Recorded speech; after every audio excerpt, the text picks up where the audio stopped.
Yung mga simple type of leaf disease nagli-lead sa serious problems. This is an example of what I was trying to tell you about. Yung mga water na nagsistay ng ganyan sa dahon, dapat talaga. So, this one is an example. So, yan, yung mga ganyang water, guys, don't let it stay longer in the leaves of your plants, lalo na sa philodendrons. Kasi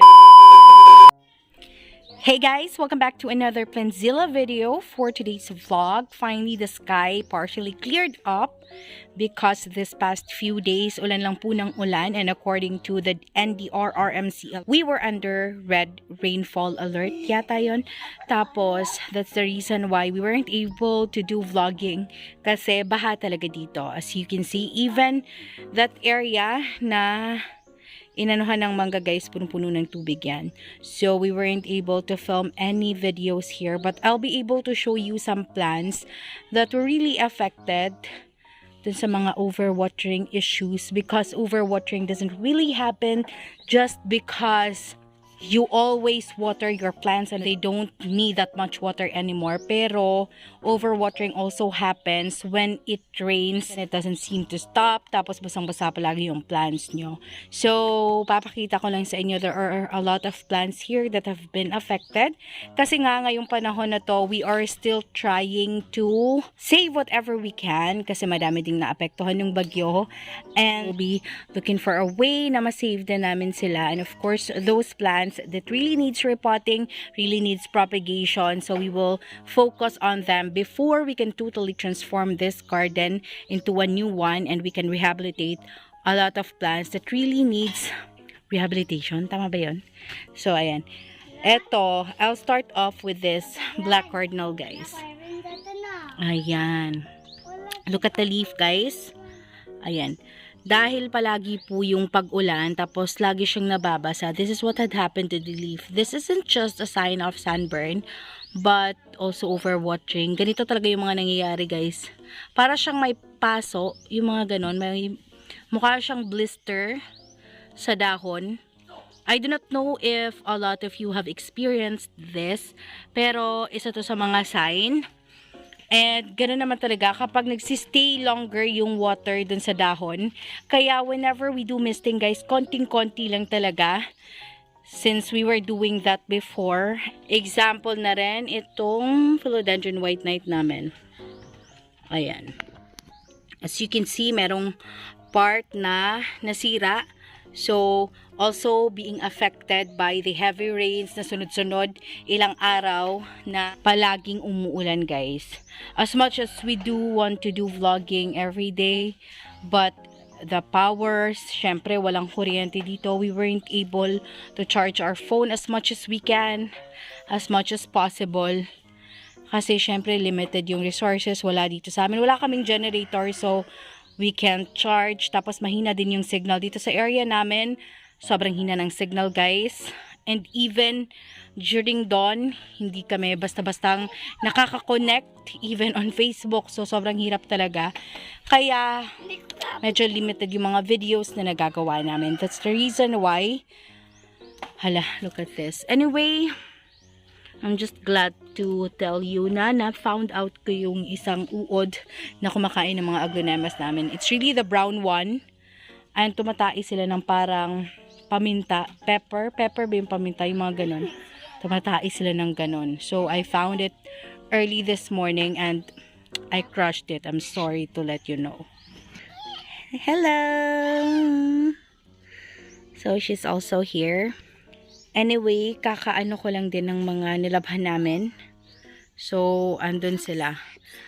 Those clothes weren't really out kasi umuulan nga ng malakas. Pero ngayon, earlier si Gerald may dinadabdab na naman, masakit yung ulo, pero he's getting fine. That's why he's starting to move again. So, ayan, ito nga pala yung mga aglonemas ko na hindi ko nabantayan. And ayan, nagfi-feast sa kanila yung uod, kaya kawawa yung mga dahon. So, papakita ko lang din sa inyo yung ibang egg. Mga ganito, guys. This is an example of what I was trying to tell you about. Yung mga water na nagsistay ng ganyan sa dahon, dapat talaga inaalis yung mga ganyan kasi definitely in the long run nasisira nila yung dahon. So this one is an example. Ayun, sobrang kawawa. Nagstay yung water sa kanya and naapektuhan siya kasi talagang ilang araw na sunod-sunod yung ulan. That's why naaalala din naman namin yung mga taong wala ng bahay, syempre affected by bagyong Odette. So problema din yon. Pero at the same time, marami ding natutuwa kasi syempre walang tubig. So, it's really a great help kapag umuulan kasi nagkakaroon kami ng water. So, ayun. Hati din yung mga nararamdaman. So, ayan. Yung mga ganyang water, guys, don't let it stay longer in the leaves of your plants. Lalo na sa philodendrons. Kasi, nagiging affected talaga sila. The pink princess, oh, yung ganyan. Nagsistay. Tapos, ayan, nasira na nga yung variegation niya. That, part of the leaf na nabutas, merong pink yan. And since nagstay na ganyan yung water, during Odette, yung kasagsagan ng Odette, after Odette, so, ayun, nabutas siya. So, wala na kaming magagawa. Yung mga nangyayari kasi sa ganito, guys, kapag nasisira yung leaf, we cannot restore them, but we'll just have to hope for a new leaf to come out. Tapos, syempre, dahil alam na natin kung ano yung dapat iwasan, so may iwasan na natin on the following leaves that will come. Ayan. That's also an example. Nasira yan because of overwatering. Pero, itong ganito guys, nasunog talaga yan. Kasi naka-expose talaga siya sa sun. Wala na kasing makaka-cover dito sa area na to. So, kawawa. This is a Dieffenbachia, yung pure green na Dieffenbachia. Compare those green plants or those normal leaves lang dito sa mga variegated plants. Mas prone po sila sa mga ganong types of leaf disease. That's why we have to be careful, lalo na kapag mga ganyan, merong mga white, sila yung unang-unang nasisira. Kaya naman, variegated alocasias really have that type of problem. Mabuti na lang to siya kasi hindi siya palaging nasa labas. There are really times na nilalagay namin siya sa loob ng bahay kaya hindi siya naapektuhan ng ganyan. But definitely baka mag-dry up lang dito mga drops of water dyan later, or kapag hindi, we will definitely wipe them off. Yung Marcianum, guys, also has a great problem when it comes to watering kasi itong part ng stem na to definitely nasisira talaga. So, I just removed one leaf and petiole earlier. So, one petiole with a leaf. Pure green pa yung leaf, but I had to remove it kasi nagra-rot siya. We will really uproot this one. Baka kasi meron pang affected dun sa ilalim. May nakikita akong tumatakbong sa kanya. Mga white. Minsan kasi yung mga simple type of leaf disease nagli-lead sa serious problems when it comes to the leaf. Baka kagatin na rin yung roots, yung nodes mismo. So, mas lalaki yung problem. It would be best to avoid it before encountering the serious types. Amidst of what we are going through, nagpapasalamat ako kasi yung mga tricolor namin, yung mga mother plants, tuloy-tuloy yung paglalabas nila ng mga bagong shoots, guys. Pero ito also affected dun sa overwatering kasi nandito siya, guys. Every time na malakas yung ulan, talagang sa kanya tumatama. So, ayan, hindi kinaya. Usually kasi yung mga affected, yung mga bagong dahon. Ayan. Medyo manipis pa kasi siya. Eventually, kasi kakapal yung dahon, guys. Lalo na kapag nag-turn into green na siya, nagda-dark na siya, nagda-darken, dun na tumitibay yung dahon. Pero kapag ganito na bagong labas, super sensitive talaga. Lalo na kapag palaging basa. I'm just glad na itong mga ganito, medyo strong sila. Although, merong isa dito. Kasi, eto talaga tinatamaan sila ng ulan.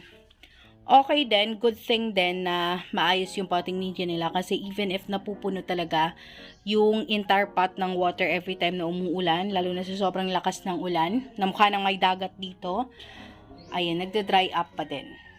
So, yung mga kawawa lang is yung mga maliliit na pot.